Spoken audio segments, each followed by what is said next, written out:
سابقہ حکومتوں نے اپنی نااہلی کی وجہ سے اس ادارے کو گجرانوالہ میں فعال نہیں کیا۔ میں یقین سے کہتا ہوں کہ انشاءاللہ تعالی ٹریفک کا لوڈ بہت کم ہو جائے گا اور رش جو ان ہے وہ ختم ہو جائے گا۔ السلام علیکم ناظرین، میں ہوں عبداللہ سیکو اور آپ دیکھ رہے ہیں جی ڈبلیو ٹی وی۔ ناظرین، آج ہم موجود ہیں مبین اشرف صاحب کے پاس۔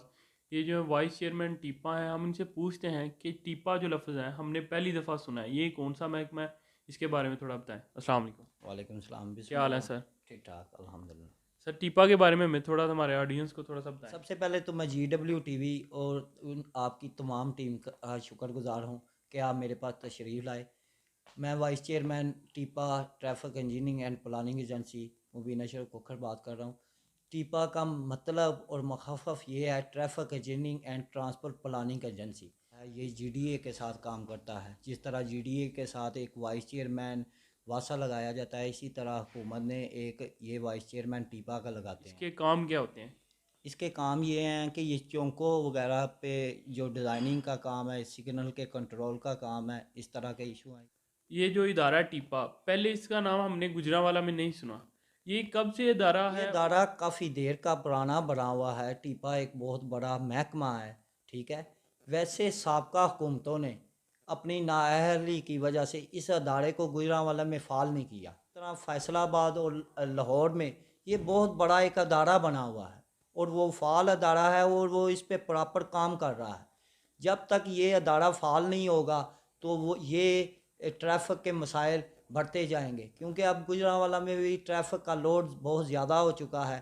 مختلف شاہراہوں پہ جو آپ کہہ رہے ہیں نا کہ یہ ٹریفک کا لوڈ اور رش کا رجحان رہتا ہے، اس کی میجر پرابلم یہ ہے کہ اگر یہ ادارہ فعال ہوتا، ان شاہراہوں پہ سگنل کام کر رہے ہوتے، یا یہ آپ نے موسٹلی دیکھا ہوگا کہ غیر ضروری یو ٹرن بنے ہوئے ہیں، جی اگر ان کو اس کی پلاننگ کر کے ان کو کلوز کیا جائے اور جو یہاں پہ ضرورت ہے صرف ان پوائنٹ پہ جا کے ہم یو ٹرن دیے جائے تو اس سے بھی ٹریفک کنٹرول میں کافی کمی آئے گی۔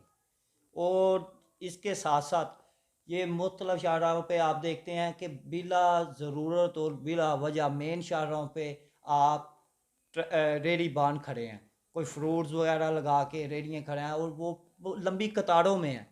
اگر اس طرح کے مسائل ہیں یہ جو اس پہ ہم اگر کام کریں تو ان کو روکا جائے تو میرے یقین ہے، میں یقین سے کہتا ہوں کہ انشاءاللہ تعالی ٹریفک کا لوڈ بہت کم ہو جائے گا اور رش جو ان ہے وہ ختم ہو جائے گا۔ تو آپ نے دیکھا ہوگا گجرانوالہ کے ہر چوک میں تقریباً رش ہے، ٹریفک جیم رہتی ہے، تو اس حوالے سے جو آپ نے پلاننگ کی ہو یا جو آپ نے جو اسکیچ ڈیزائن بنایا ہو اس حوالے سے وہ تھوڑا سا بتائیں۔ سب سے پہلے تو میں یہ کہنا چاہوں گا کہ میں یہ چاہتا ہوں کہ اس ادارے کو جس طرح دوسرے شہروں میں یہ ایک ادارہ فعال ادارہ ہے کہ اس کو ایک فعال ادارہ بنایا جائے، اور آئندہ جو جون میں بجٹ پیش ہو رہا ہے میری کوشش یہ ہوگی کہ اس بجٹ میں اس کا ایک فنڈ ایشو کروایا جائے، اور جہاں پہ یہ ٹریفک کے مسائل ہیں، یہاں پہ سگنل ایشو ہیں، اور ادھر جہاں پہ موسٹلی یہ دیکھا جائے تو گجرانوالہ میں اکثر شاہراہوں پہ سگنل لگے نہیں ہیں، اگر جہاں پہ لگے نہیں ہیں اور وہ ورکنگ نہیں کر رہے،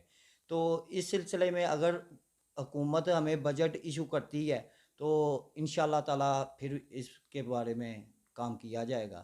اور آئندہ چند دنوں تک میں ڈپٹی کمشنر صاحب سے بھی ملوں گا اور ٹریفک کے متعلق جو اس طرح کے ایشو آ رہے ہیں تو اس کا حل۔ پچھلے 2 ماہ سے تقریباً ہم لوگ دیکھ رہے ہیں کہ گجرانوالہ میں ایک پھاٹک ہے جو بند ہے، اس کے پیچھے وجہ جو بتائی جا رہی ہے وہ تنخواہوں کا نہ ملنا، اور اس پھاٹک کے آگے ریڈی بانوں نے مسلسل اپنے اڈے قائم کر لیے ہیں، اس بارے میں آپ کا کیا کہنا ہے؟ میں سب سے پہلے یہ بات آپ کو بتاؤں کہ یہ کوئی تنہا وغیرہ کا ایشو نہیں ہے، یہ غلط پراپوگنڈا کیا جا رہا ہے، اس کا اس طرح اس سے کوئی لینا دینا نہیں ہے، وہ کوئی کام کے سلسلے میں بند کیا ہوا ہے۔ اور سب سے اس کے ساتھ میں آپ کو یہ مینشن کر دوں کہ جو آپ رش کہہ رہے ہیں نا، وہ رش کی وجہ یہ ہے جو سابقہ گورنمنٹ نے اوور برج ہیڈ بنایا ہے، اگر اس کو اپنا وہ پٹرول پمپ نہ بچاتے اور آگے تک لے جاتے تو وہ یہ رش بالکل وہاں پہ نہیں تھا ہونا۔ انشاءاللہ تعالی اس سلسلے میں کافی لوگوں میں وزیر اعلیٰ شکایت سیل میں بھی لوگ گئے ہیں، درخواست کی ہوئی ہے، ڈپٹی کمشنر صاحب سے بھی بات چیت کی ہوئی ہے، آئندہ چند دنوں میں یہ مسئلہ انشاءاللہ حل ہو جائے گا۔ اور اس کا جو آپ یہ کہہ رہے ہیں یا آپ کو سننے میں ملا کہ تنہاؤ کا ایشو ہے، اس طرح کا کوئی سسٹم نہیں۔ گجرانوالہ کی عوام کو ٹریفک کی پلاننگ یا ٹریفک کے حوالے سے کوئی پیغام دینا چاہیں؟ سب سے پہلے تو میں نوجوانوں کو یہ گزارش کرتا ہوں کہ جو، اور ان کے والدین سے میری یہ ریکویسٹ ہے کہ جو کم عمر بچے ہیں جس طرح 14 ایئرز یا 15 ایئرز کے، ان کو بائک نہ دیں، ٹھیک ہے، ان کو ڈرائیونگ نہ کرنے دیں، نہ تو ان کا سب سے پہلے تو لائسنس بھی نہیں بنا ہوتا، اور دوسرے نمبر پہ یہ بے احتیاطی سے چلاتے ہیں، جن کی وجہ سے ان کی جان کو بھی خدشہ ہے، اور عام نارمل آدمی جو گزر رہا ہوتا ہے اس کی جان کو بھی خدشہ ہے۔ اور جو لوگ جو میچور لوگ ہیں وہ اگر ڈرائیونگ کرتے ہیں تو وہ سب سے پہلے میری یہ گزارش ہے کہ وہ ہیلمٹ کا استعمال کریں اور اوور سپیڈ نہ چلائیں۔ اور میری سی ٹی او گجرانوالہ سے یہ گزارش ہے کہ جو ون ویلر ہیں ان پہ کنٹرول کیا جائے، یہ اپنی جان کے ساتھ ساتھ لوگوں کی بھی جانیں لینے کا سبب بنتے ہیں۔ تو میں تو گجرانوالہ کی عوام کے لیے دوبارہ یہ درخواست کروں گا کہ جو لوگ بھی اگر سفر کریں تو وہ اوور سپیڈ نہ چلائیں، احتیاط سے چلائیں، کہ جب آپ بریک وغیرہ لگائیں اور وہ آپ کنٹرول میں لیں۔ یہ تھے مبین اشرف کھوکھر صاحب جو وائس چیئرمین ٹیپا ہیں۔ مزید ویڈیوز دیکھنے کے لیے ہمارے GW TV کو سبسکرائب کیجیے۔